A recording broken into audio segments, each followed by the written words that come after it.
Good evening. Welcome to A Night for Insight with Pastor Suber as he speaks on Thanksgiving.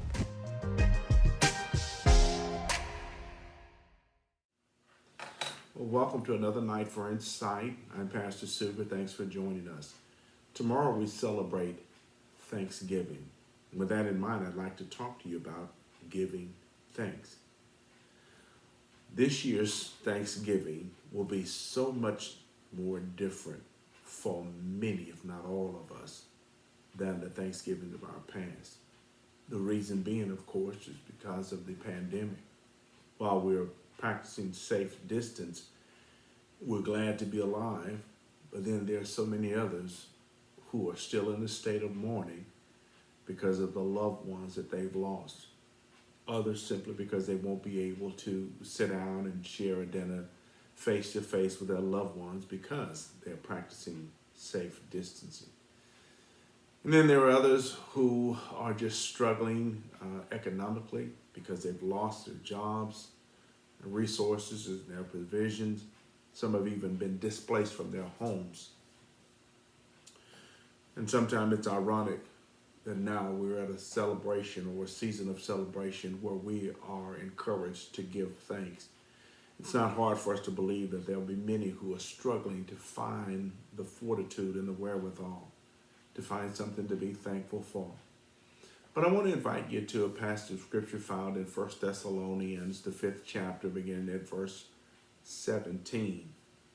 And in this passage of scripture, Paul reminds us that in all things, in all circumstances, give thanks. Let's have a word of prayer and then we'll look at the text. Father, we thank you in the name of Jesus for life. We thank you for salvation. We ask, dear God, that you would continue blessing us as we give thanks to you.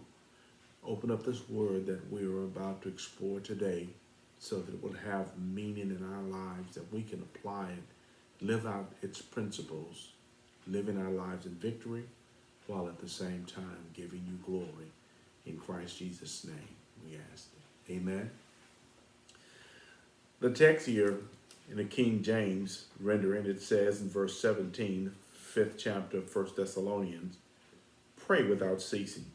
In everything give thanks, for this is the will of God in Christ Jesus concerning you. Readily we can grasp the picture of what Paul is saying, two very important principles. Pray without ceasing. And then he says, in every situation, give thanks. In everything, give thanks. Here's two other translations that makes it even more plainer for us. Here's the New International Version. And it says again, pray continually. Give thanks in all circumstances. You see the change in the language? Everything, all circumstances. They mean the same, but now it helps us to apply that to our situations that we're dealing with. He says, for this is God's will for you in Christ Jesus. One more time. This is the New Living Translation. Says it even more down to earth. Here's what it says. Never stop praying. Be thankful in all circumstances, for this is God's will for you who belong to Christ Jesus. There's some ownership that we can take because Paul is speaking to the body of Christ. You who belong to Christ Jesus. It's important for us to know that there are so many situations and circumstances that cause us to search for a reason to be thankful. And this season is one of those times. But it's important for us to learn that God is alive and in control of all circumstances in every aspect of our lives. To get a better picture of the man who says this, I was looking at an excerpt from Billy Graham's presentation on this scripture in 2017. He paints this picture of a suffering servant. And here's a couple of words that he said. I'd like to share them with you. The next footsteps in the corridor he knew might be those of the guards taking him away to his execution. His only bread was the hard, cold stone floor on this dank, cramped prison cell.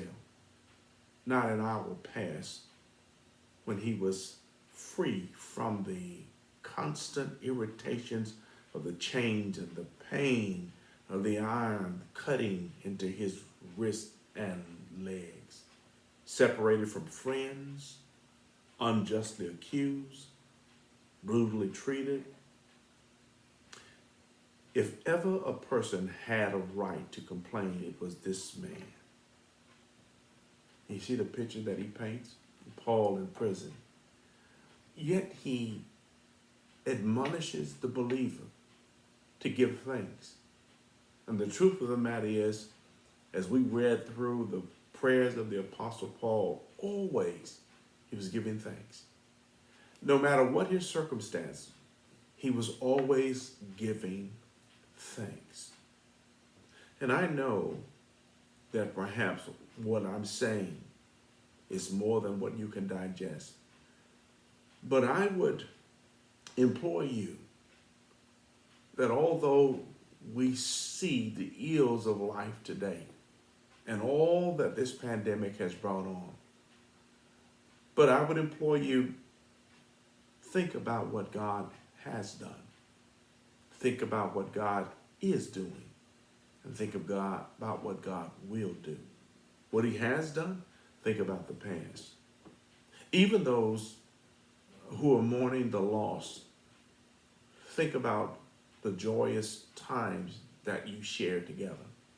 And think about the blessed opportunity that you had to experience that person in life. And then think about yourself personally, about where you were before God saved you. And seeing how he brought you out of darkness into the marvelous light. Seeing how he made you brand new. All of the marvelous things that God has done in your life. And how he has kept you through the dangers of life. And yet here we are, having suffered much, true enough, but having come this far by the grace of God. That's cause to give thanks. And then think about where you are. Even as you reminisced about those loved ones who are gone on, but then thank God for those who are here today. The ones that you can see, talk to, or perhaps embrace. Thank God for family. Thank God for where you are right now. If you're fortunate enough that you haven't been displaced, thank God for it. If you have been displaced, but you still have life, opportunities are still before you to rebound, thank God. You see, there are more things that we can thank God for than we can honestly complain about. But I do want to say, in all sincerity, I in no wise mean to undermine or downplay the hurt and the pains and the wounds of loss. I know them well. And for you, my heart goes out to you. But find in your heart and soul the ability to give thanks. See, there's something that happens when you give thanks. There is an explosion of power in your giving of thanks. When you recognize that God is still on the throne, God is still in control of life. So in conjunction with thanking God for the past, for all that you've experienced, and thanking God for the present, for where you are right now. I admit things may not be all that you would love them to be, but yet it's God who brings us and keeps us. You've heard the old adage saying that I may not be what I ought to be, but thank God I'm no longer what I was. But having thanked God for the past and the present, surely we can thank God for the future. That no matter where we are, see, that's really the core of the message when Paul was saying, no matter the circumstances or in all circumstances, the fact that he's telling us that we are to continue to pray, Don't cease in your prayer. Our prayer is a petition to God.